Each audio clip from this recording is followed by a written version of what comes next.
Matt, I know you're having fun with Star Citizen, dude, but $2,500 in one night on spaceships. I mean, it's cool. I'm not a degenerate, okay? I'm happy you're supporting. I spend my money wisely, all right? This is an investment, okay? When the Star Citizen coin comes out and I've got all these ships where I can invest directly into the Star coin, you're all going to be jealous, okay? I mean, look, you're going to have that cool big ship when other people start playing the game and their little puny starter ships, and you're like, I'm a Demio, and you come along and you just eat them with your ship, basically. Hashtag not pay for win. Yeah. Well, I'm glad you've decided to invest so much money in the game, and there's no way I would invest that kind. Are you kidding me? I mean, even if you loved Star Citizen, Matt, just knowing you'd be like, yeah, I'm buying the base package, because I mean, that's what I did. I literally bought the base package, I think I splurged and I got like the tier up. Yeah, you were like $50 or something. Yeah, I went for the $50 version. Yeah, I was like, oh, it comes with a little extra special stuff. Which is I'm not judging you on that at all. I think anybody who buys into Star Citizen at this point has to sort of take a little bit of a leap of faith, that the game will be done someday, and that you're okay with buying an unfinished product. But we did play some Star Citizen last night, which would have been Sunday night if you're listening on Wednesday, and I had a pretty good time. I thought. Before we got on, I was running into some mission failures, like quite a few mission failures, and I was like, oh no, this is going to be bad. But then we started playing, and the missions seemed to go off without a hitch for the most part. It was surprisingly stable. My frame rate wasn't stable, and then we went on to certain planets, and it just dropped out. I don't even know what it was. It was pretty bad, though. Yeah. But there wasn't any like really giant game-breaking bugs that just ruined the experience where we had to like go back and get like our ship or anything like that. It ran fairly smoothly. I was pretty happy. Did you turn on DLSS and some of the other? I did, and it helped a little bit, but still, it wasn't great. I mean, I do have an outdated card, a 3080 Ti. So no, the game is CPU bound, so for the most part DLSS 2 won't do anything for you. If they upgrade it to like DLSS 3 and some of the frame gen stuff that AMD's got going too, like that should help. But yeah, it's still a main thread bound game at the moment. I think like it's in a spot right now where I'm not saying everybody should go out and get the game or play it or anything. No, because it's still very like, if you're getting into it without the help of a friend, like I fear for you. I didn't get back into it without the help of people, and I wouldn't want to do that. It would just be a bit of a nightmare process. But once you kind of get going and you understand the core mechanics to a degree, it is so much more playable than it used to be. There's so many more quality of life features that mostly work now. What's funny is the new version of it has got the star map, which mostly works. We've got the new looting, which mostly works. Yep. Most of the stuff mostly works, but it is still, even within that state, a vast improvement over what it used to be. Yeah, it's unbelievably janky. The game is still, it's... God, I think was it Shroud who said it was like, it's unbelievable. This game is like 12 years in development or something like that. And it still plays like this. And he's not wrong. It's kind of an embarrassment. I get that it's getting there, and a lot of their attention is working right now on the single player, and they're all hands on deck for that. And they're starting to make, pull some resources on over, but still it's been in development forever, and it's getting there. It is like, I still cannot get over like the awe I feel and how incredible it is to go into space in a ship and then jump out of said ship and then fly over to another ship, at like EVA, and then land on there and in their ship and then fly off somewhere else. And then you can always go back to your other ship. It's truly incredible, like what they're trying to pull off. It just doesn't work sometimes. Yeah, I know. It's like, it is that dream. It's so funny because it's impossible to, and I respect Shroud a lot for what he said about Star Citizen, because he just says how he feels about something, and he is a pretty well respected gamer in the community. He's and also usually not really wrong either. He's not. No, he's not wrong. But I will say, I think a lot of people come into Star Citizen lumping the project into every other game project category to some degree. And I think a lot of people have given Star Citizen that pass because it's trying to do something that no studio would ever try and do, right? And no indie studio could ever afford to do. So it's sort of this game that falls into a realm that nobody else would go for, nobody else would attempt to do, and it's just become this mega project. One that I've been very critical of over the years. Every time they like drop the ball or take forever and whatnot. When I was most excited for Star Citizen back in like 2014 or something, it just nothing happened with it, and nothing continued to happen. So I took a long break from it. Didn't come back to it for years, and then my biggest thing right now is once they actually get everything stable and things are finally working, is that they need like actual content in the game, because a lot of the things that you do are very basic. Yeah, like you go out and you go salvage a ship. You get a box. you salvage the ship, and now what? Well, go salvage another ship. Well, how different is this experience now? Well, not that different. Go out there and get a box. It's like, oh, okay, well, that's fine the first couple of times, but there needs to be something more. Like it's just, I don't know what they're going to be able to do. And I think we've talked about this before, that there's a word for it. I'm kind of emergent gameplay, where you interact with other players, and that is the gameplay, and that is what tells the story instead of them telling the story. It's a story that you have interacting with other people in the universe that is going to make for some compelling experiences. So that's, I'm assuming, where things are heading, but they still need like a baseline, so you can just go off and play against the AI or whatever to have enjoyable moments. Yeah, and I think a lot of what you're saying is either in the game or it's locked behind progression trees right now, or it's just not particularly clear or given to new players readily. So, for example, with the salvage mission you just talked about, where you're like, yeah, you could just buy a salvage contract, go out there, salvage the thing, and get some money. And that's fine for people who want to do that. I know there's people that just really want that chill gameplay. Yeah. And that's fine. But they do have illegal salvage missions where you'll have to go somewhere, and then you have like a timer, and when the timer's up, the police will come in, and if you're caught salvaging, they'll attack you or something like that.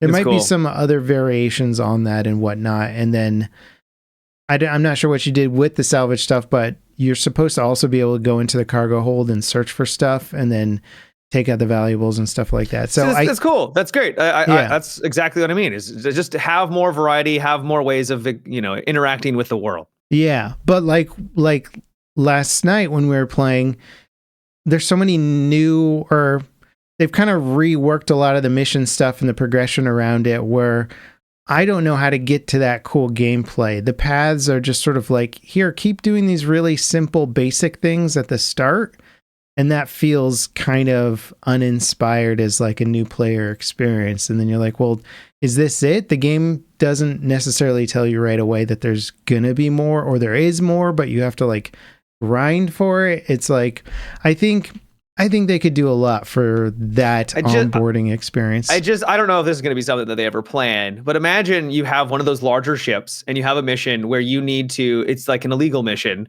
where you need to go on the ship. You can't blow it up. So you need to take out like its engines or something like that, so that you can come alongside, board it, and then inside it's swarming with AI that you have to take out. And then there's some sort of like mini game or something where you need to steal something, or take something cargo, and then extract. And then if they really want to go crazy, the police show up as well, so that you have to like either run away or fight them off or whatever. Like, there's so many things that they could do with what the systems that they have. It's just, will they be able to pull it off? Yeah, they keep kind of taking half measures. I think maybe we did an organ harvesting mission like a year ago or something. Was that you and me? Maybe.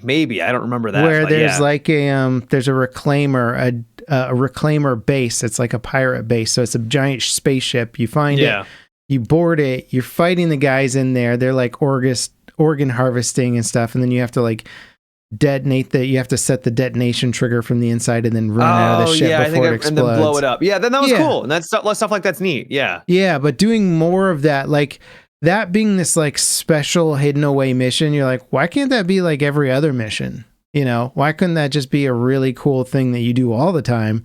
And you board a ship and then have a firefight with the guys on the ship to extract the intel. Like, imagine that would be a great excuse to not blow up a ship, but have to board it, is to get data or intel off of it and needing to board it. It's like, yeah, they could do that a lot, but I don't know why they haven't made bigger strides to those cooler, more evolved missions. Like you, I've been suggesting the same thing for a long time too. It's like, we've got get a box missions, and then they kind of evolve them a little bit, which is like go into a base with bad guys and get a box, and you're like, okay, right, cool, I guess. But you've got this giant universe, and they're like, now do the most basic gameplay you can imagine. Or like what we did yesterday, shoot a bunch of boxes. Yeah. Go into a base and shoot a bunch of boxes. Now, granted, the base looked cool. It was huge, massive, neat, but yeah, within it, it's still half measures, right? Because I've seen the plan for what those massive distribution centers are supposed to be, and they're talking about having security checkpoints where you'd have to like pull a battery out, and then the door would open, and key cards and all that kind of stuff. I'm like, cool, great. That sounds great. Yeah, pull it off. Do it. Do it. I dare you. Do it. Yeah. So basically, still a long way to go. Current patch is exciting though. And I had fun. I really enjoyed myself a lot. I've said this analogy a lot. I'm on the station to get on the train for the hype of Star Citizen. I want to believe. Just prove it to me.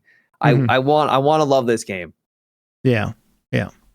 And I'm there with you, man. I'm not playing it every day either. You know, I'm sort of like keeping track, and I'm like, all right, when's the cool thing come out? And then I hop on and check it out. But otherwise, the current state isn't there. It's not keeping me on when 45 minutes to an hour of gameplay can be ruined to some weird little dumb bug that occurs. And you're like, okay, that's an evening ruiner for me. I will log off, you know. I hear you. But yeah, so if you haven't checked out 3.23 patch yet, it might be for you. It might not. Depends on your bug tolerance, in my opinion. Mm-hmm. You know what other space game I also looked at briefly, but I want to play it more because I am enjoying it, is I finally dipped my toes into Homeworld 3. Oh, how was it? I'm liking it so far. It feels like there's a bigger emphasis on narrative and storytelling than there is gameplay to an extent. Okay. Which I don't hate it, to be honest, because the narrative is fun and I'm enjoying it and the characters are good. But yeah, some of the gameplay right now is just like, all right, move some ships over there, kill that thing, and you beat the mission. Congratulations. It doesn't feel particularly... It's probably just the early missions. Yeah.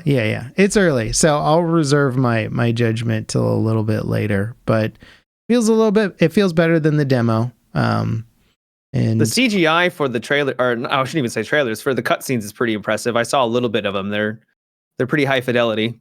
Yeah. I want to go back into the graphics because in game, some of the stuff just feels oddly low poly. Like it's sort of the design of their ships where they make these kind of very geometric triangular shapes and stuff. And they don't really need to add all this extra geometry to something to make it look cool. But then the texture resolution is not super crisp. So it sort of feels like an old school game on one half, where the visuals overall are cool. As soon as you start to look closely at them, you're like, oh yeah, it's an in-game model with low res textures, you know? Right. There's just some weird little stuff like that I wouldn't expect from Gearbox. Yeah, that's odd, because when I was watching streams of it looked good from what I was watching, so. Yeah, I'm going to go back and see if maybe there's like a high def texture option I need to check or something like that. Yeah, your 4090 isn't powerful enough. Sorry, level cap. Yeah, well, I don't know. I don't know what some developer, like sometimes they'll write a good bit of code in there that detects your system requirements, and then they're like, oh, let's put it on epic settings. But yeah, I hear not you. Always. Who knows what it was? What other than blowing tons of money on Star Citizen, what else have you been up to? Well, I was able to get my hands on a key for Marvel Rivals. I'm assuming you know of that. We talked about this actually, so I know you know about it. Yeah. It's the Overwatch game, but not Overwatch. not Overwatch. And I liked it. So I know a lot of people don't like Overwatch 2 for obvious reasons. But at its core, Overwatch is an actually really well-made game. Visually, the character design, the way that everything, like just every character feels so polished. And they've tried replicating that to some success. It's third person instead of first person. That's the main difference, I'd say. And there's destructibility on their environments, which is really fun. And it's really cool to just see a bunch of your favorite Marvel characters running around. And I got to admit that's awesome. But it really is just like Overwatch, but third person. Like you just cannot get past that point. Yeah, it is wild how closely they, like, even the UI stuff. That's what surprised me, which was like, I get copying the game mode and stuff. Sure, you're trying to maybe put a little spin on it, but when you copy so much of the aesthetics down, it's very hard to see it as anything other than a clone. Where, fine, get inspired by Overwatch and be like, all right, we want to make our 6v6 tactical game with, cool movement throughout the levels and stuff like that. But if you copy all the aesthetics and the UI on top of it, it's like, okay, well, now you're just that game. And again, maybe that was the point, is to like generate some interest in it by being like, hey, we're just like Overwatch, but Marvel Overwatch. If I remember right, people were making that same criticism of Overwatch when it originally came out, because it was very similar to Team Fortress 2. Right. Yeah. I almost said Titanfall 2 because the TF2 and it blends together. Yeah. But yeah, so I enjoyed it. My biggest critique is I felt, and it could have just been, so my stream setup sometimes puts input lag, which really sucks for competitive games like this. But it felt kind of hard to track enemies at moments, where it felt a little smoother than I would have liked for aiming, and characters kind of jitter a little bit slightly. It's hard to kind of put your finger on it. So sometimes it would just be all over the place. And you're like, I don't know I can't track this. I literally just physically cannot track this. So not a deal breaker, but it was probably my biggest critique, because that has to be dialed in for those types of games. It has to be like perfect. Otherwise, you don't have a competitive shooter, basically. Yeah. It also felt like the balance needs a lot of improvement, because you have characters like the Hulk who are melee focused, and you actually finally get up close to start meleeing someone while everyone else has like a lot of range, and you're finally in their face. It's like 25 damage, and you have to do like 200 damage total. And you're like, how? Yeah, you're like, Hulk smash. It takes so long.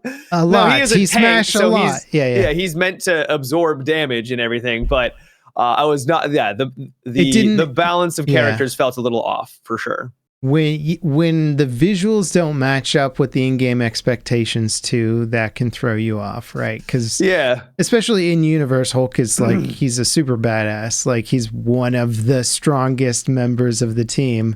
So to see him like not really doing much. Punisher's in it, which is hilarious, because he's just basically this giant meatball of a muscle man. He literally looks like a giant ball. He has so much muscle, and he has an ultimate that basically just turns him into a massive gun.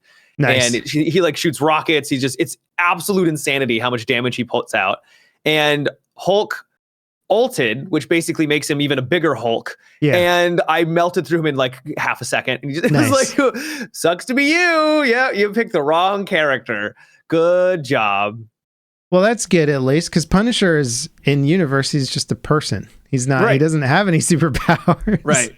No, he's just a pissed off dude with nothing to lose. Yeah. So yeah, if Hulk ran into him. Even down to, so like the characters will talk to each other just like in Overwatch, where they'll have like a conversation at the beginning of the match. It's like they straight just ripped it over. I wouldn't even say that they tried, the whole meme, like, yeah, you can copy my homework, but change a couple of things. And they did change a couple of things with the destruction and obviously the setting. But on the one hand, I'd say it's actually a strength, because Overwatch, I know people harp on it, like I was saying, but Overwatch is a well-made game. Like, it really is. I assume Overwatch 2 is doing pretty well. It's just like less showcased on YouTube or whatever. Well, I think it's also I don't know how to describe it, because when you play it casually, I'm sure at higher levels it could get really frustrating with the balance. It's really hard to balance that game. But if you play it casually and you don't actually get to that level, you're never going to notice those like glaring weaknesses.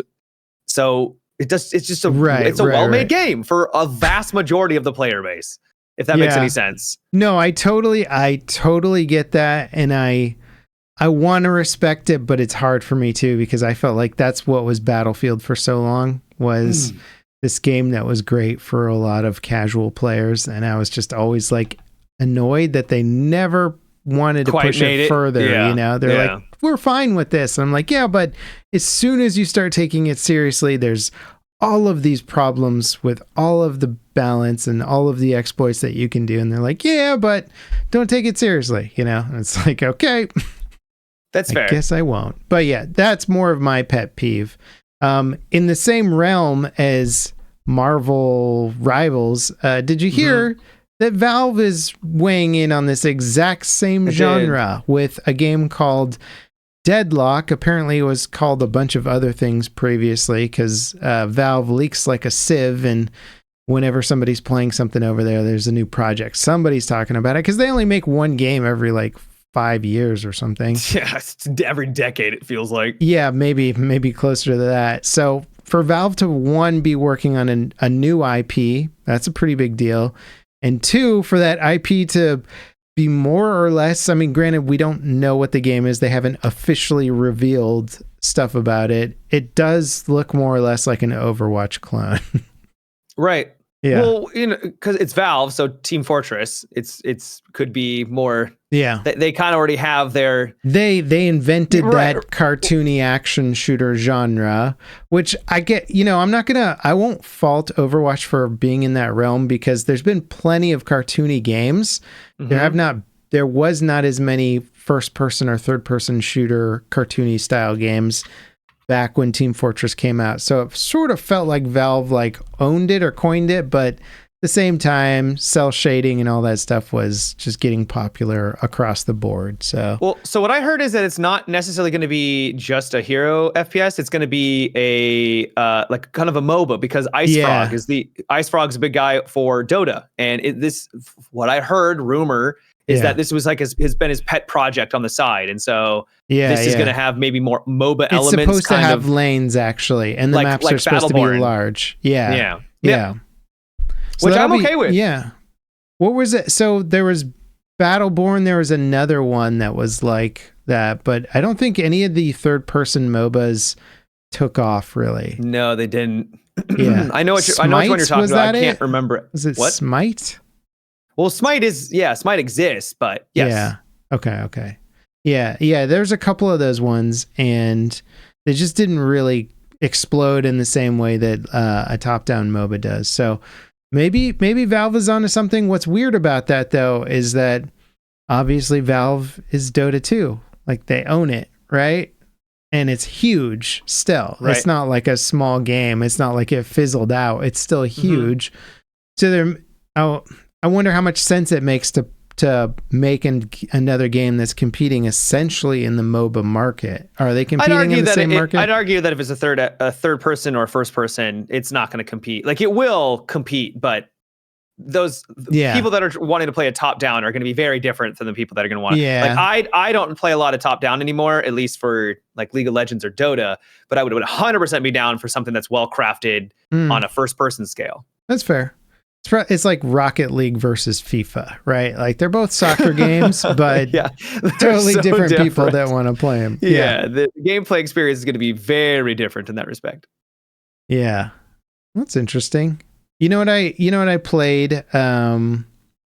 This is a weird situation because I haven't seen it happen before. But have you played Vigor before? I wanted to. And because it's an Xbox or a console exclusive, it has been for years, like 5 years or something. And then I saw it coming to PC. I was like, oh, I'll give that a try. And they're like, $20, please. I'm like, what? $20? I thought this was a free to play game on console. Do you know who this is? This is Matimio. Matimio is not playing your game for $20. I'm cheap, Goodman. Yeah.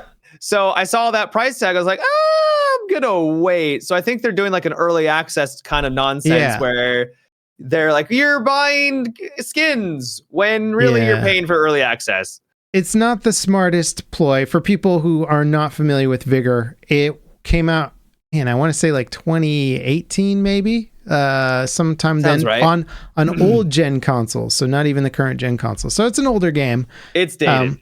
But it was an extraction shooter back when really your only options were like a janky ass Tarkov and like maybe one other game. I can't remember what was around. Probably Hunt Showdown. Hunt Showdown would be one. Yep. But other than that, this was kind of all the console gamers had available to them. And so I hopped on to check it out. I was curious because it actually looks cool. It takes place in like Norway, and it's like a 1990s era Norway. I don't know why, but probably weapon wise, they just wanted it to feel that way.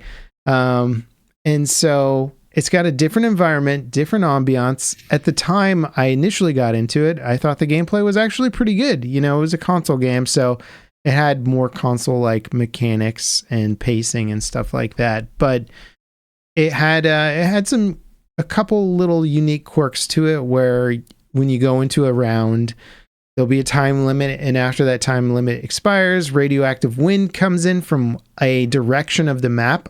I think it's random.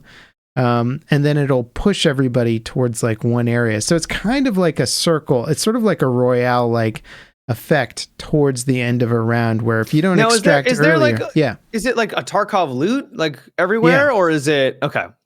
So it's like that, and then when you go out of the round, you use your experience and things that you picked up to upgrade your home base, and then your home base much more basic and streamlined, I imagine. Yeah, way more streamlined, and I kind of appreciated that to a degree because Tarkov was unnecessarily convoluted with all. Still is. It is, yeah. And this was like somebody looking at that formula and going, "What if it was just straightforward, but you still had all the same gameplay?" And that's essentially what it is. Anyway, they ported it to PC with that dumb. It is going to be free to play, but to get early access to essentially the early access version of the game, you got to pay $20, which will give you some upgrades or some crap in game. Early access to a game that's been out for years on console. It's hard. It's a very hard sell. Yeah, and on top of that, it is good, but it also feels a bit dated because it is an older game, and they didn't fully. They made a pretty good effort, I think, to upgrade it to PC. But there are some little console janky things still in there that I'm like, this should have been ironed out. Like they have a lot of shadow and asset pop-in, and the game involves a lot of long-range fighting in open environments with trees and rocks and bushes. You're going to see that pop-in pretty readily. You're seeing pop-in and shadow pop-in all the time, which makes it a nightmare to try and spot somebody because you're constantly like, "Was that? Was that? Was that? Was that? Was that a guy?" It's like, no, it's just the stupid game engine popping in all of the assets all the time. Right. And then they just have some other weird stuff where you're like, clearly these shooter mechanics were designed for console first, and they still need to work a bit on it. So it's interesting. I'm like happy to try it out on PC finally because I thought it was a good game at the time that just needed a PC launch, but it's just feels a little late to the party. It could have a future, but I think they gotta change a bit more to compete with now 2 new extraction shooters that dropped with Arena Breakout and then Gray Zone Warfare. And ABI is doing really well too, at least on Twitch. Yeah. Like it's keeping its momentum. I thought it would fizzle a little bit, but a lot of big, and maybe it's because of drops, right? Like there's been drops for keys and things. Yeah, Twitch drops. Yeah, exactly. Sorry, Twitch drops for those of you that are not aware. And that gives people access to the game, so that's probably why things are still popping. But a lot of the big Tarkov streamers are still playing it, and they're doing well. And it seems like once this game eventually does go live for everyone, and I think it's going to be soon. They were kind of hinting that it's around the corner. Yeah. Maybe not directly around the corner, but soon. That because there's only 2 maps in the game right now, and I'm pretty sure that means that all the quests aren't fleshed out, and there's going to be a lot more variety. Game could be popping. Yeah, it's really interesting, and I think they're owned by Tencent, right? And I could be, can't remember, but I never thought I would find myself rooting for a game that feels like such a clone of another game, but they're filling a niche that just Tarkov. It's like when somebody has a market and they just do not fix all the problems with their game, and somebody else is like, what if I just make your exact game, but the problems are fixed in it? And then they get their market share stolen from them. You're sort of like, well, you had all this time, guys. Like, what were you doing? Twiddling your thumbs. What I find fascinating is I think you're correct. I don't think Tarkov's going to go anywhere. I think Tarkov will still always kind of have its presence. But they will lose market share to this. I do think that they will. Yeah. And usually what happens, and what I find fascinating about this, is I do think it's just taken Tarkov too long. They've just waited, and they've just been sitting too long. Well, and they've been doing weird crap like Arena and other stuff. Right. But normally when a clone comes along, it's like, why would I play the clone? I'm going to play the original game because, like, was the reason why World of Warcraft clones always died. The reason why Call of Duty clones always died. Because, like, why would I play this other thing when I can play the real thing and have that experience that I'm looking for? Yeah. But for Tarkov, because it's just hasn't finished. There's a very good answer to that question. Yeah. When you say, why would I play the other thing? It's like, well, because the main thing is buggy as hell. They're charging you an arm and a leg if you want to feel like you're not getting outplayed by somebody who paid to win. The progression's a nightmare. All these other things, the exploits and the dumb fixes to the game problems don't make any sense. And then this other game comes along and everything in it makes sense right away. I'm not like agitated by any of the game decisions they made or any. You're just like, oh yeah. It seems like Tarkov, but if somebody just came at it and said, hey, how can we just make it better in most regards? Yeah. One critique I've been seeing more solo players have is that it's really hard to play solo. It's very challenging because it emphasizes teamwork and playing with others, even randoms, just queuing up and playing with randos. Yeah. Because your teammates have a marker on their head, unlike in Tarkov, where there's a little bit of that hesitancy. So, like, you see someone out in the distance, and if they don't have a marker, blah, blah, blah, blah, take them down, right? Like, it's not a friendly. And so what this means is that if you're trying to sneak around and you're like in the middle of an enemy, there's never they never have that moment never of hesitate. like, oh, maybe that's and then I'm dead, right? So it gives you that little bit of an edge up in those situations, and that's not here. And so it's really challenging to be solo against multiple targets. I've always wondered about that challenge too, because Hunt Showdown deals with the same challenge of solo versus team, and they let some solo players have. Isn't there like an ability where you can like revive yourself? But it's only if you're solo, right, or something like Necro. that. Yeah. And so it's. I don't know if I like it. Because I don't like it either. Like, but I do like the idea of some sort of handicap type system that. Well, I guess it's not just Necro. That's just the best and most obvious example. Where Necro normally, if you're with friends, will allow you to revive someone from a distance. So you can kind of go through a lengthy animation. It will take some of your health and you'll revive someone, which is really helpful in a game where if you need to be out in the open or someone's out in the open and you're never going to get that revive off.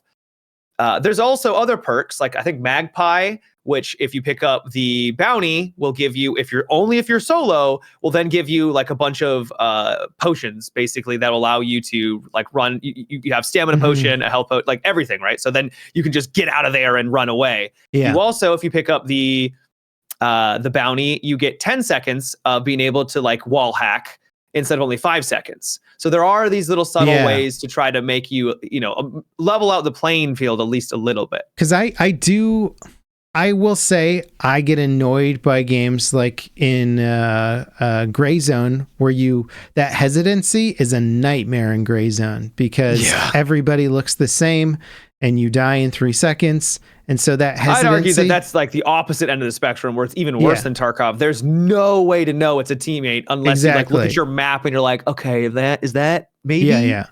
So I like the friendly markers. I would prefer that, and I hope that Arena Breakout keeps them and looks at more of the approach that Hunt Showdown's taking, where it's like, what can we do to balance it out a little bit for the solo player so that they don't feel so absolutely obliterated in a team-based firefight, you know. Yeah. Or just have queues or something, even if some people might disagree with this, but this might just be a simpler solution where if you queue as a solo, you're more likely to go against other solos instead of having that chance of going, you know, maybe every once in a while you'll come across a team of 2 or a team of 3, but it's not like a team of 4, right? Like very, very unlikely to come across a team of 4. I agree. Stuff like that. That'd be cool.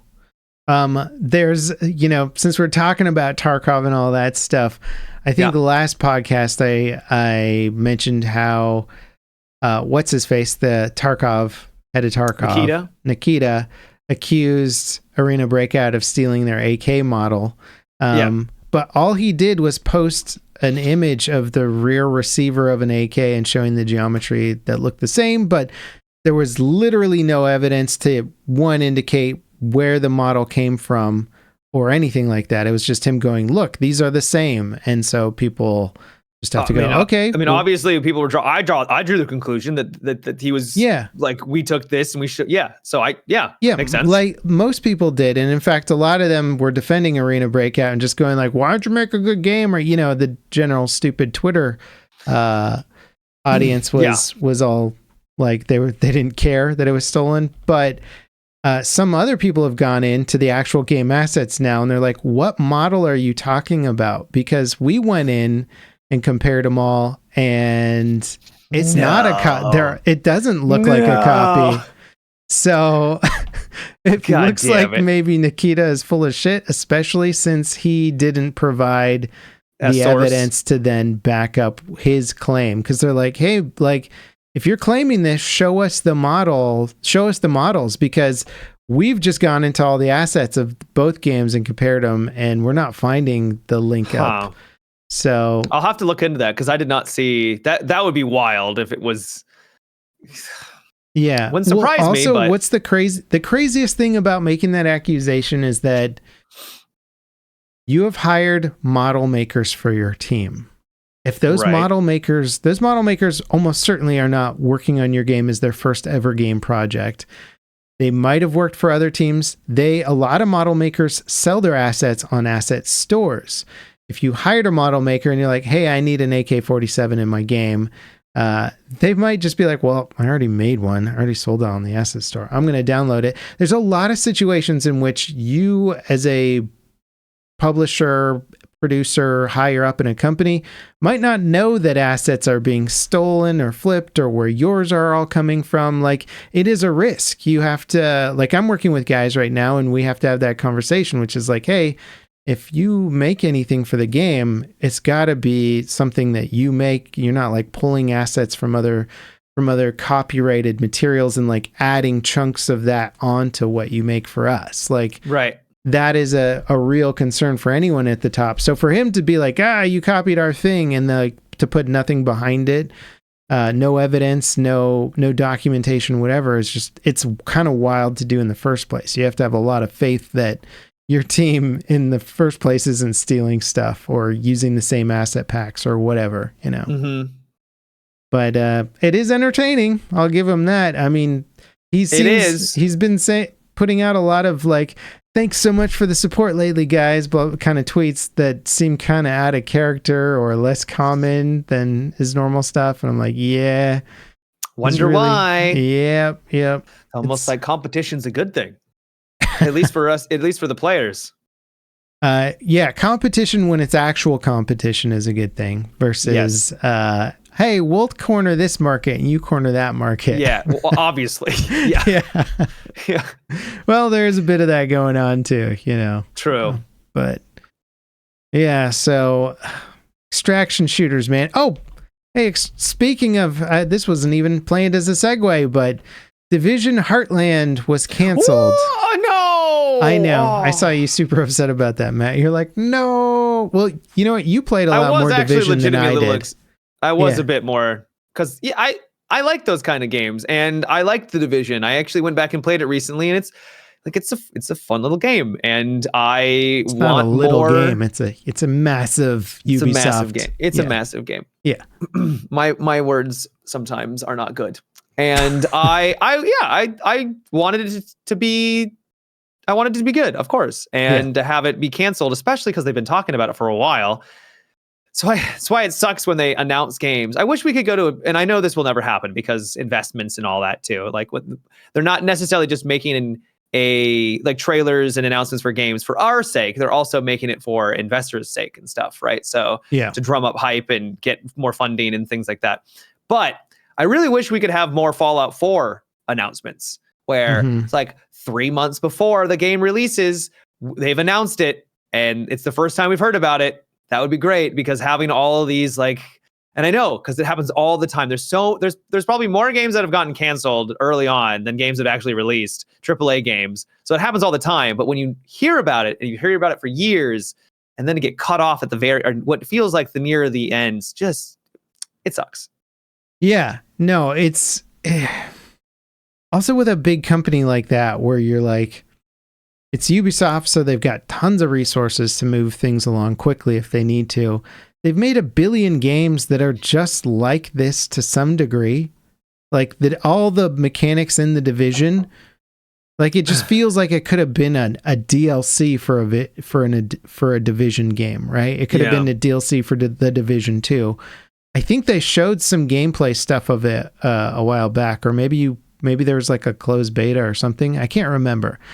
I believe I saw footage of the Division Heartland at some point, and it looked like the Division for the most part, but it was the you go into the exclusion zone or whatever, grab stuff, fight other people, get out. And that was the dream of the original Dark Zone, right? I just don't like. So what was the holdup? Like, I don't. That's what I'm saying. To make it good. Like, why? Where was? I mean, you probably just do that, make it competent with some interesting mechanics. It's going to be a cover shooter because it's third person, right? So that's going to cause some differences because it's not an FPS but they anymore. Already had to deal with that in the Dark Zone stuff. That's why I'm like, why? Exactly. Everything was already done. They didn't have too many unknowns with that whole process, right? It's like you've got the engine that you built, your Snowdrop engine or whatever it's called, right? Your bespoke technology.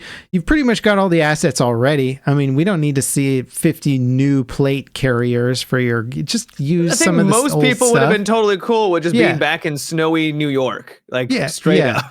And it's fine. They were going for like some. Well, it's called Heartland, so I imagine it's more central, and that's fine. It's just different biome, whatever. But there just didn't seem like a gigantic hill of work that they had to accomplish to start building this game. So I always wonder what happens in these big companies where you're like, you talked about it forever ago, and now you're announcing that it's canceled. What the heck happened between then and now? Like, you must have an almost complete game that looks fantastic. I think it just goes to show how naive we are in overall game development, because at least at that scale, I know you're doing it at a smaller level, but at that scale, it's just got to be. Oh, it's different. It's a different such beast. An effort to get even small things changed and implemented. Yeah. And get those gears and riding the ship a different direction. It's just got to be a huge effort. Yeah. I was having that conversation with somebody who was kind of bagging on Star Citizen lately. And it was talking about the gameplay stuff, and Star Citizen's become such a massive project as well, where I'm like, to change anything, you've got to like okay it with like 20 teams now, the progress and the iteration and the like, hey, I've got a cool idea. What if this spaceship did this? Like, that's like a 6-month process to get that in the game, probably, because it's just animation, art, sound design, everything. Well, and it's not just the work at these stages now. And I think this is what slows down so many big companies, is that the work to change something now impacts X amount of other systems that you're like, okay, we now have to compensate or update these tree branches of systems that are all connected to the thing that you had a good idea about. And it's like, it just becomes exponentially more work the bigger the project is to change something that an indie developer could do in like a week or something. It's now months of work for a big studio. Yep. And which is why, unfortunately, for games like Battlefield or something like that, when they're making it, you can't just throw an idea at them and they'll be like, oh yeah, that's cool, we should implement that. Most of the time, the things are so already planned out and laid in pre-production that there isn't a lot of wiggle room there to realize that you made a mistake. And I think that's why. Go on. No, I was probably going to say what you're going to say. Well, I was going to say, I think that's why they had like a 6-month break after the launch of 2042, because they were trying to reallocate and figure out where do we go from here. Because I think they planned on doing like 2 or more maps each season, but then it just flopped. And they're like, okay, well, we can't just have our base maps be terrible. So we're going to now have to move all those resources that were going to be allocated to designing those maps into just reworking the ones that we already have. And what are we going to, and all of the, just like, thinking about it and planning it out is going to take weeks at least, right? Like that's not just, you can't just snap your fingers and be like, okay, let's get this going, right? Yeah. Especially at that size. Yeah. Yep. Shall we change gears a little bit? Talk about something that's, not game development disaster. I mean, if you'd like, yeah, we can. Well, you finished up Shogun recently. I've not finished Shogun, no. Oh, I thought you finished Shogun. Okay, nope. My mistake. But you're watching Shogun, right? I'm watching Shogun, yeah. Enjoying Shogun, feudal Japan, good times, right? Yeah. We got Ghost of Tsushima on PC. Yep. Apparently it looks smoking hot running on PC hardware, which, It already looked fantastic. Yeah, it looked insane on PlayStation, but it was essentially just FPS capped. Because they're like, sorry, there's only so much we can do. Yeah. Now it's on PC. The videos I've seen of it look incredible. Are you gonna? I normally don't go for these types of games because it just to me feels like another Assassin's Creed, Far Cry, open world, go do the quest type stuff. But for whatever reason, this game, I look at it, I'm like, I want to play that. It just because you should. It's great. It looks beautiful. It looks magical. It is truly fantastic. You should give it a try. Yeah. Great story, beautiful world, combat's fun. It's an exceptional game. Like it's very good. I think it was nominated for Game of the Year when it came out. It didn't win, but it was absolutely deserving of that nomination. Yeah. Does it differentiate itself a lot from like your typical kind of open world hack and slash game like that? So the combat is kind of methodical in the sense that it's been a while since I played, so forgive me. But the combat is kind of a little bit of rock, paper, scissors. Well, you'll have different stances. And if you come across with someone with like a spear, you need to switch to another stance. That'll be more effective at taking them out. And then someone will come over with a shield and they have to switch to another stance. I can't remember what the stances are because it's been so long. Yeah, I think that's real toward...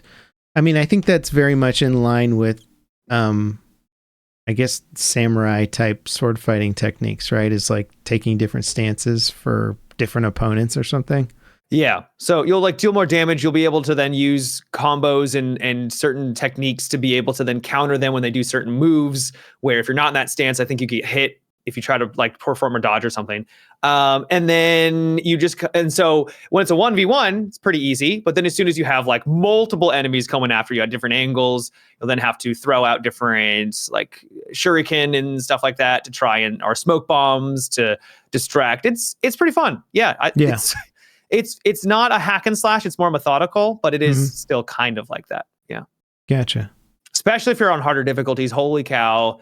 Like the window for parries and all that. And it gets really I can't do punishing. those ones. Yeah. Where you have to like, it's just muscle memory where you're just like, boom, boom, hitting everything at the perfect time. My favorite, and this isn't really a spoiler per se, but what I loved about it is that characters actually react to the absolute monster that you are, because when in most video games, you're walking around with your buddy or whatever and a side character, and then you just take out like an entire encampment by yourself, right? Yeah. And you're like, hey, great job. Let's get to the plane, right? And in this, it's like you take out a base and everyone's like, holy, how did they do that? Like they look at you like you're terrifying, right? Because you are. And I love that the gameplay and the story gets like they blend together where you really are this terrifying Ghost of Tsushima. You literally become that. And I think that's such a great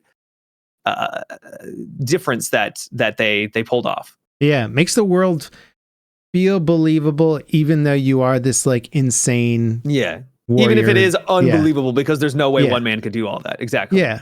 But it's cool to see everybody else being like, there's no way one man could do all that. And you're like, I agree. It's crazy. Exactly. That's cool. I like that a lot. A lot. What are your thoughts on the new Diablo 4 loot reforged? Baby. So I played it for only one night. Yeah. I plan on maybe checking a little bit out of it more off stream and stuff. So the big thing is the loot reforged. I think that's literally what the season is called. I think that's a very silly name, but it also speaks to how many problems Diablo had in that they're like, we need to fix the loot. Yeah, they needed to. It was all over the place. It was terrible. They've streamlined things significantly, like a lot. So it's I think what they've done, I haven't really reached endgame, so I'm more of commenting on videos that I've seen.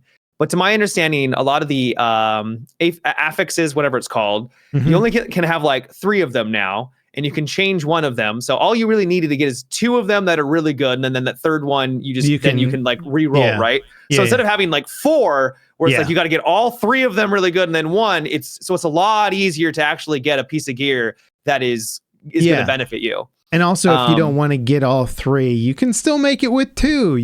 Re-roll one of them, and it's Then they have these unique items that will drop that are more rare, and those are like could be like a big power shift, and that's what makes it more entertaining. Is like, oh, I just got this really cool item. Let me actually get excited about reading what it is, because that can change your play style. It's like, oh, now this will allow me to be more focused on being a werewolf as the druid, or I can now be more oriented around like a fire wizard or something, right? Because it comes with this big boon.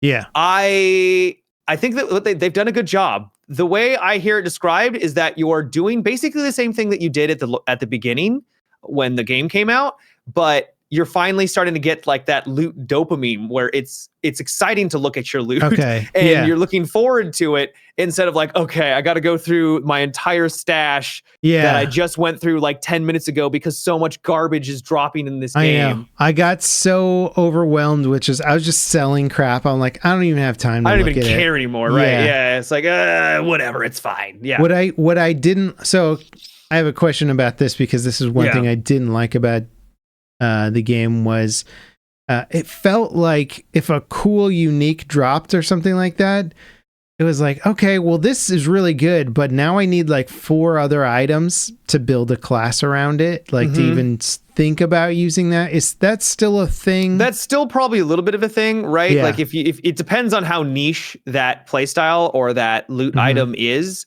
but I mean, some of them are just like straight up bonuses. So it's just going to be, I don't know, because I haven't gotten that deep into it. Okay. The bigger changes is that leveling is super fast. In the 6 hours that I played, I got to like level 45. And I think when I played over like the weeks and weeks and weeks that I played with my wizard at the beginning, I got to 65. So I'm nearly caught up already. I have a friend who just picked it up and he's already level 80. Like he's cruising through. So XP's a lot faster. Did you re-roll your character? Yep. Yeah. Okay. So because it's a seasonal thing. Like the ARPGs are meant to be re-rolling. Like you're always meant like trying a new character. So it's nice because then you can get into the swing of things a lot faster. The mob density is through the roof now. There are mobs everywhere and it's packed. And so you feel that visceral, like I'm a god, things are exploding all over the place. Yeah, that was always the best part, is when you're just like diving into like 200 bad guys and explosions are just going everywhere and gibs. And then, it's nowhere near as fun when you're like, oh, let me fight 2 guys. And you're like, oh, there's like a small pack of 5 things here. And then, oh, okay, now let me look for you are not looking for mobs anymore. Like they are everywhere. Nice. So that you get less loot now. There's less loot drop, but the loot that drops is better, which I think is an improvement, because that was less like we said, time spent really just looking through trash, essentially. Yep. They added in some new systems for re-rolling loot. I don't know what it's called, but all in all, it seems like this is how they finally got the baseline of where the game probably should have been at launch, and now they can hopefully build upon this and keep that momentum going. Nice. That's good to hear. I might pop back into it, man. I'm a sucker for Diablo. But yeah, part of me is like, I wish they'd just make another DLC for Diablo 2 remastered, man. Oh, I mean, they could. I mean, we do know that they're making DLC for Diablo 4. So my guess is that by them working all this out before the DLC releases, that'll get like I said, give them a good smart baseline, and then launch with the DLC, and hopefully keep that ball rolling. Because the game was fun. The game, like the combat's enjoyable. Like it is really satisfying. Like it's Blizzard. They know what they're doing when it comes to polish, at least in that sense. Yeah. And so I like the campaign, but it was just the fact that once you hit endgame, it was a snooze. And the end game sucked. And and you're just running around to events and like sort of just dashing through them and whatever. I tried the PvP a little bit. That was pretty lame. Like it didn't feel good. Yeah, it didn't work out. You're just like, I'm just dead randomly in an encounter. And I don't really know why, but whatever. PvP. That's cool. I'm glad it's doing well. It's a weird time to see Blizzard on their back feet a lot with like, we're sorry, let's fix all this stuff. And like, man, this used to be the golden company that could do no wrong and only produced amazing content and occasionally caught some flack for selling a $10 horse or whatever they did. But well, I think there was a content creator, I think it was Pirate Software. You know him? Have you heard of him? No. He's huge now. He came out of nowhere. He blew up on YouTube Shorts, and then his channel. He's now one of the biggest live streamers on Twitch. I might have seen him actually. He's got really long hair. He makes he's making his own game. I think I know that guy. Yeah. He's a good guy. Yeah. So he worked on StarCraft 2, and he said that one of the horse armors that was sold in World of Warcraft made more money than all of StarCraft 2. Yeah, so you can blame microtransactions for why we don't get more games, because why would they make another game when they can just make horse armor? Oh my god, that is disappointing, dude. How is that possible? I don't know. I have no idea. That's what he said. I'm just taking his word for it. I don't know. There's probably some shit like that in Star Citizen right now where they're like, yeah, this one spaceship made more money than like most games make in their entire lifetime. Probably. Yes. And that's, at least they put some work into that. Horse armor that's like an artist. Yep. Spending, and if they spend a long time on it, it'd be like a week or something, you know? Mm-hmm. Maybe more. I mean, I don't know what goes into it. Yeah. Total insanity. But I mean, I guess that's the power of making an incredibly popular IP, you know? Yeah, because it's not just the armor that made the money. It was the game behind it. Yeah. But still. Yeah. The game's big enough to have its own movie and all that stuff. Hey, did you see they're making a Minecraft movie? I thought with Chris Pratt, maybe? Chris Pratt? I'm surprised he's not in it. Thank God. Can we stop?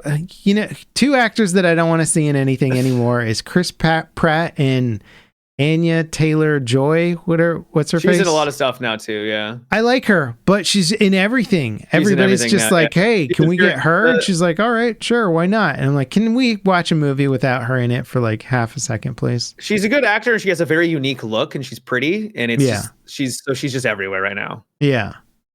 But yeah, her and Chris Pratt. I'm like, just take a break, guys. Take a couple of years off. Figure it out. I mean, I'll give her a little more leeway because she's just getting into it, you know, and it's like, great, do your thing. But cast somebody else, please. Like, she was in the Dune sequel for like half a second. Oh, she was? Yeah, and I was like, can we just, come on, man. I'm excited. I'm like trying to get my hopes up for the next Mad Max movie. Just let me not see her for a little bit, all right? That's fair. Yeah. Well, you know, first world problems, right? Yeah. It's Jack Black and Aquaman. What's his face? Chris Hemsworth? No, not Chris Hemsworth. The big. Oh yeah, sorry. Yeah, sorry. I don't know why. I thought Thor for some reason. I don't know why I thought they that. all blend together. Just they all buff ass dudes. Blend together. Just a bunch of rippling muscle dudes that are just one lining. I can't remember his name though. Jason Momoa. That's it. That's Jack Black and the old Momoa. I have no idea, but I'm like, okay, yeah, I'll entertain it. I mean, Jack Black, he'll make it funny. Yeah. Yeah, exactly. So to kind of derail you here, have you ever heard of the game called Combat Champions? No. So it is the only reason I knew about it is name, by the way. Yeah, it's a great name. It's Jack Frags posted a video and I was like, what is this game? And it is a game developed by apparently former Battlefield developers, and you can see the direct inspiration. I think I did see part of his video. Okay, I forgot the name because the name is so generic. It's very generic, right? Like action game or something. It's really funny to see. Because if it is, I'm taking his word for it, Jack's word for it. I didn't look into it any further, but it's funny that you have a bunch of former Battlefield developers going off and making their two separate games. One of them is The Finals, where it is a game show and it's super quirky and everything. And then you have with like corporations as sponsors and stuff like that. And then you have Combat Champions, which is more of a Battlefield style game than The Finals, but it has destruction. But it's got like multiple objectives around the map, like conquest. So it's Battlefield, but goofy, where it's literally corporations fighting each other. They hire mercenaries to like participate in these battles against each other because corporations can in the future. And there's mascots and stuff like that. There's jump pads. So it's kind of got like a little bit of like Fortnite, vibes in that sense, where it's more goofy. And it's this weird blend of, I would say, Battlefield, The Finals, and like X-Defiant vibes a little bit. I enjoyed my time. I liked it. But my biggest concern is, how is it going to distinguish itself from the competition other than just being a little quirky with its setting? Yeah. Because I don't know. You got to go crazy to break into the multiplayer shooter market these days. Like, I from certain perspectives, I don't even understand why an indie dev would try and make a multiplayer FPS unless you've got some insane idea that's like so wild, so out of left field that like either it's going to be the biggest hit ever or the biggest failure ever, but if you're shooting for in between that, it's like almost guaranteed to fail, right? Because you're just going up against juggernauts essentially. Well, and we were like I just was talking about earlier. If you try to make not a clone, but if you're trying to step into those territories of the bigger the competition, how are you setting yourself apart? Because people are just going to want to play those games. Like, why would I play this if I could just play Battlefield? Yeah, you've got some nuance here that's slightly different, but it's still at its core a Battlefield style game. So the weapons were fun. I enjoyed my time with it. There's like little power pickups and power weapons that you can find that deal a lot of damage. But the one question I had was, why would I play this over the other titles? What are you bringing that's really going to set you apart? And I was kind of coming up short. Yeah. And I think you're absolutely onto something there, which is like, and I just Googled the Steam charts on BattleBit, which I think we both agree is a very fun game for what it is. But it's competing in that Battlefield realm, and BattleBit had this like flash in the pan type thing where everybody was playing it for like a week. And then it just kind of steadily dropped off. And it wasn't necessarily for lack of content, but I think it was a great success though. I want to make that clear. It was like those massive devs a success. Lot. It's a huge success, in any way you look at it for the most part. Like even the fact that it's still got like 3,000 to 4,000 concurrent peaks on Steam. That's great for any indie studio trying to break into the multiplayer market. But given how many people heard about this game at the start and played it at the start, I think it kind of had that same effect of like, okay, this was fun, but now I'm going to go back to the bigger game that I play, right? Yeah. The Battlefield or the whatever.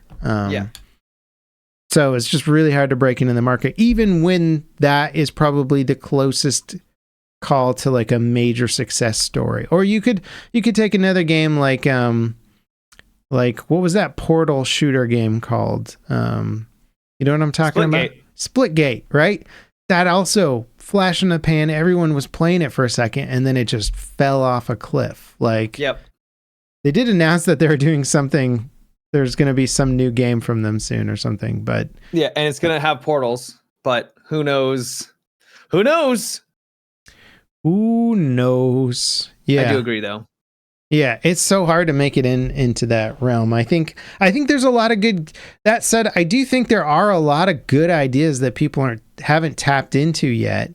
I just don't know why those aren't like the big ones that people are putting money behind. They're like, what if it's just like this other game, but we change one thing? You're like, that's super risky. Like, if you're going to take a big risk, why don't you just go all out and do something totally different, you know?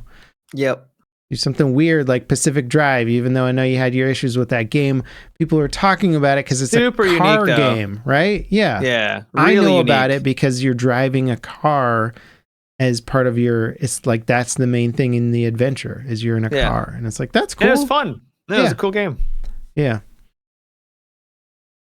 What's Larian? Which Larian Studios is opening up another studio. The guys that made Baldur's Gate. Yeah. Yeah. So they're like, yeah, we're super successful. We're gonna keep building new games. I think they've got like either one or two more RPGs in the pipeline right now. Cool. So they're just. I hope they can build upon the tech they made. Like I know their tech isn't just like, hey, we made it, so now it's easy to remake another Baldur's Gate. It's like, no, that's all blood, sweat, and tears. But maybe they can reuse some of that super innovative tech. I would imagine that they have, their pipeline that they've created for it. I would assume that they're going to use something similar for their next title, but they're not making Baldur's Gate 4 and they're not making DLC.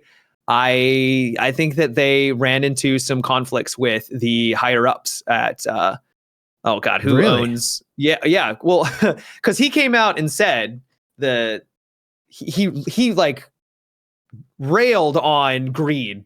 He's like, companies and stuff in the game industry, what's ruining your games is greed. And I think what happened is they were working on the DLC, and then someone at higher ups were like, okay, there was something that they wanted, and it probably involved money. And he was like, all right, I'm out. We're done. We're moving on. GG. And he just like wiped his hands of it. And now they're done with Baldur's Gate.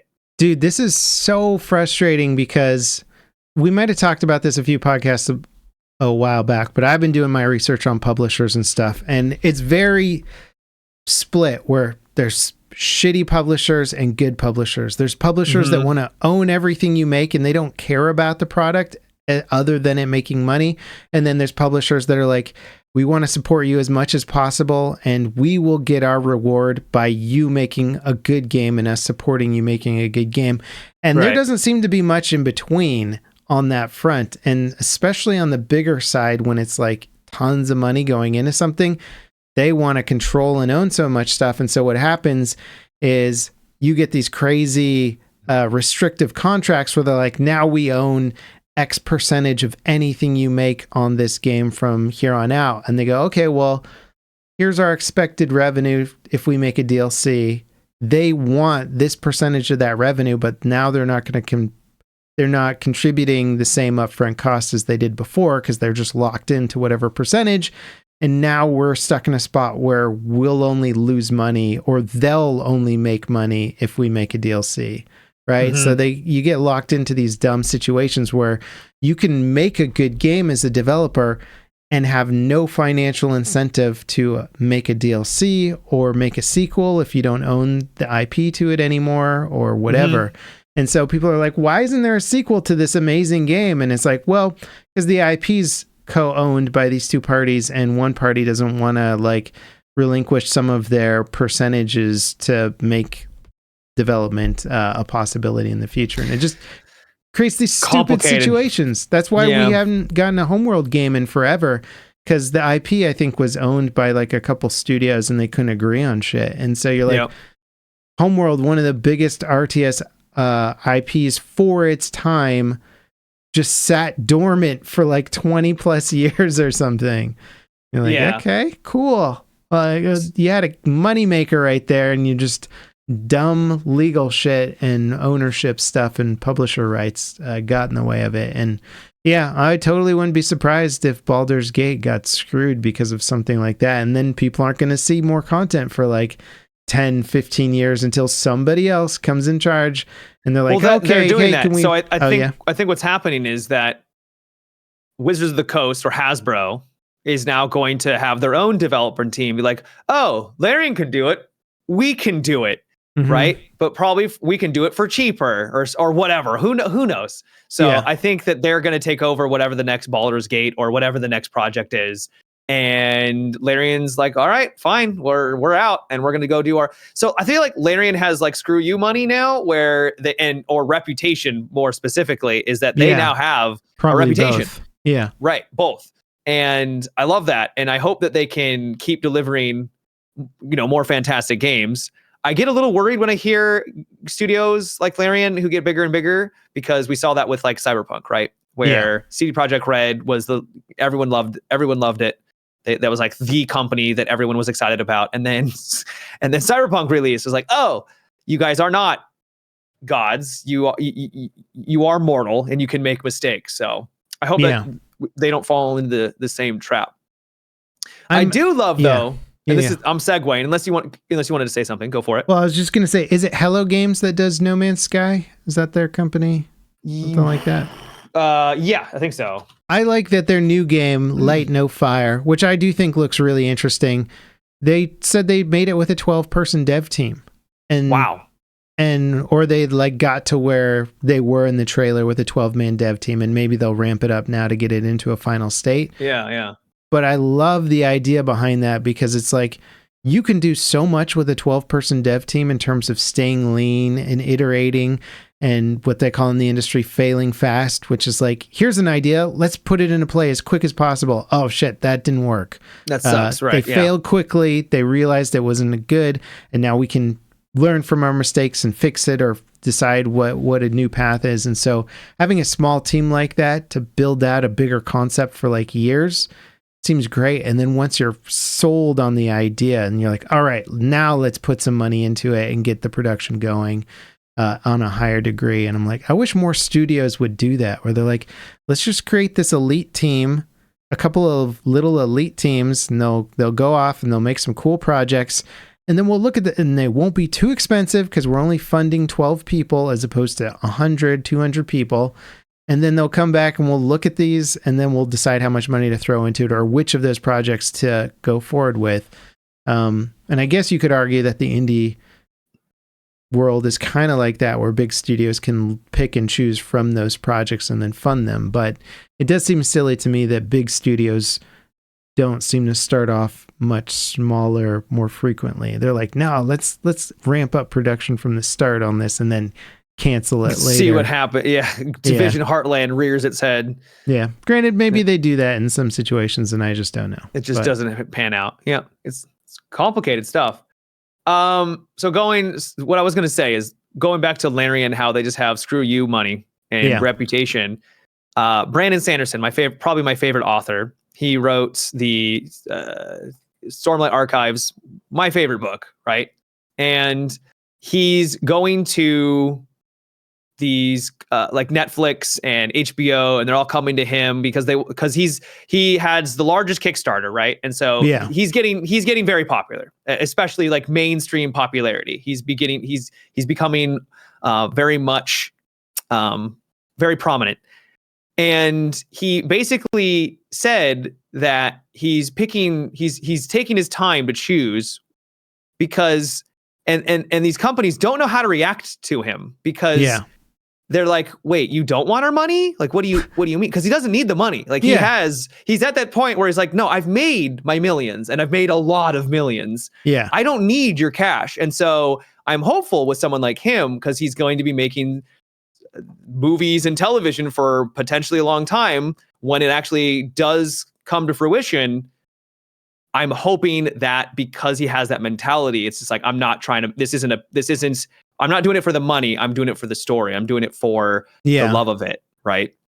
I hope so as well. And it is always refreshing when you find a creative person like that who's made enough money and they're like, why do I've got this many millions of dollars, doubling that isn't going to make me happier or change my life. I would be happier seeing my work treated well and represented well by whoever works with me. I really hope that works out. I remember when I think it was Orson Scott Card who wrote Ender's Game. They were talking about doing a movie deal with him on Ender's Game forever, and apparently he was holding out for a long time because they just couldn't find a good child actor to play Ender. And they're just like, this isn't going to work unless we have a really strong protagonist, and finding a protagonist who's like 10 or however old Ender was. That's a tall order. Like it's a lot to carry a movie at that age. So they waited forever. And then finally, I guess they got the guy, and the movie came out and it wasn't very good, and you're like, that sucks. It was okay. Yeah, it was, I don't think it was, there was lots of good actors in it. You had Harrison Ford and Ben Kingsley. And then the guy who played Ender is a really good actor. I like him in other stuff that I've seen him in. But just the script was just kind of whatever. Like they just didn't translate. It didn't translate well to a movie. So I think fantasy gets a little bit more leeway. Certain sci-fi is really hard to translate, and Ender's Game didn't seem like it would be hard to translate, but they somehow screwed it up. So hopefully waiting for the right opportunity works. Yeah. I mean, at the end of the day, if Brandon Sanderson finally does land on a script or whatever, and they go through with it, and he's taken his time, I hope that it turns out well. Obviously, I'm a huge fan of that world and that universe. But it won't. Even if it does suck, it's not going to change the fact that it's my favorite series, right? But yeah, it is very reassuring. What sucks about those ones is they never let the author be they rarely let the author be the screenplay writer or have final say on the screenplay scripting stuff. Right. Which, they do it to protect themselves so that some author can't just be like, this is trash, or they make it like ridiculous or something. But at the same time, it's like, if you're going to respect the work, then respect the work, Right. And I think that's what's reassuring about Brandon Sanderson's situation, is because he does have the ability to be like, no, I'm not doing this for the money necessarily. This is my, like, I'm not going to say, masterpiece, but I want to make this as good as it can be, because I'm not in it for the monetary value. I'm in it because I want to tell a story. Yeah. I don't know this for sure. I'm trying to look it up, but I think the guys who wrote The Expanse were heavily involved in the show adaptation as well. Yeah. I think they were able to rewrite a bunch of their stuff for the show, and they're like, hey, let's just make it better. One Piece, the creator of One Piece, was heavily involved in the Netflix adaptation. And lo and behold, one thing that everyone thought was going to be kind of trash because it's a anime adaptation turned out to be actually pretty good. Yeah. It's cool, man. It's cool. Hey, you know what I've been watching lately, Matt? No. Bridgerton, baby. The latest season. I know you've been waiting for season. What are they on? 4, 3? I don't know. What season is Bridgerton? I can't even remember. I don't even know what it is. I'm assuming it's like a royalty show, something. Oh, you don't know what it is? You never heard of it? Idea. I have no idea. It's basically like each season's like a long episode of Pride and Prejudice, or a long thing, but it's set in like a fictional 1700s, well, I don't know, 1800s England. It's like woke England, essentially. Woke England. Yeah, like the queen is black, and there's like tons of racial diversity. Although what's funny is it's not women are still not like workers, they're still sort of treated as lesser than men in many regards, which is funny. So I'm like, it's sort of woke, but kind of not. I don't know how to describe it entirely. It's basically like a chick fantasy. It doesn't mean anything anymore. No, it doesn't mean anything, but it's actually really well written, and everyone seems quite attractive in this. Oh yeah, I mean that's one of the reasons why I like it, Matt. My stance on ugly people in prominent shows. Yeah, like, why am I watching this? I realize that's why this podcast is so hard for you. Because I have to stare at us on the screen. Yeah, the two of us, exactly. Oh man. Anyway, the latest season. It's not. They release half of it and then one half. It's good, man. It's funny because a show like Fallout you would think would captivate me immediately, and it was just too campy for me. I couldn't get past like 3 episodes, and I was just like, I loved it. I respect it for what it is, but also I just don't love the Fallout campiness in general from the game. Okay, that's fair. It's not my jam. And so watching a show about it, I was like, I just can't get, it's too corny at times, and I just couldn't, whatever. Okie dokie. Yeah. So, but then like Bridgerton comes on, which is clearly designed as like a, just basically hot people in England, hot Pride and Prejudice. Courting each other. Yeah. Courting each other. And I'm like gripped to it. I'm like, this is great, man. This is awesome. Yeah. I'm like, what's happening to me, man? Yeah. I'm like, that said, I am very excited for Mad Max as well. So maybe it just comes down to the type of action and the type of drama. You're a complicated man, Level Cap. Complicated man, dude. You really are. I'm figuring myself out still. But I finished off the show Sugar. Oh yeah, how was that? I liked it. I don't want to say any more because I feel like if I say anything, it'll be a spoiler. It went a direction I wasn't expecting. I'll just say that. At all. So I would recommend it. I don't think it'll blow you away, but it was at least they took some interesting liberties, and I don't want to say anymore because it is. Yep. Okay, but you recommend Sugar. Oh boy. How do I? Yes, I do. Okay. Interesting. Well, I want to talk about it so bad because it's so spoilery though, and it's such a crazy thing that they did. But that's all I'm gonna say. I'll check it out. Sugar is on Apple. Is that what it is? It's on Apple, yeah. Okay. Put that on the Apple TV. Actually, I think we have our subscription right now, so I'll check that one out. Okay, so we got a recommendation of Bridgerton from me, Sugar from you. I haven't watched much else, but I didn't really. Oh, I watched Prometheus for the first time. For the first time, baby, it was the best, worst movie I've ever seen in my entire life. Aren't those characters, dude? I link people that scene of the guy putting his face in the alien, like the little alien creature. He's like, "Hey there, little guy." Hey, little guy. I'm like, you're this person right now. Whenever they do something stupid, it was so bad. It was good. It was beautifully shot. The cinematography was fantastic. The story, like the world that they created, was really cool. I liked the universe, but the characters they do such stupid stuff. Like they're supposed to be like scientists. They're the elite team that gets sent across the galaxy for trillions of dollars to get them there, right? And like you pick the guy that's gonna stick his face in like a weird alien. Well, not only that, he gets scared because there's an alien he sees. I realize we're spoiling something. I get that. So spoilers. Sorry, it's been out forever. Guys. I know. But go watch Prometheus. Spoilers. So he sees a dead alien and he's like, oh.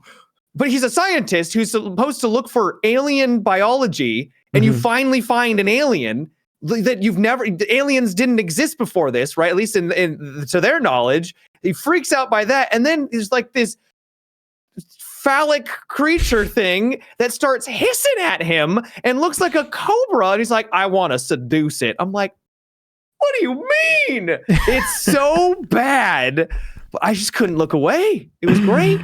It was so good. It was so terrible. It was such a bad scene. My favorite is when the ship is falling down, right? It's rolling like a donut, and they're running away from it, right?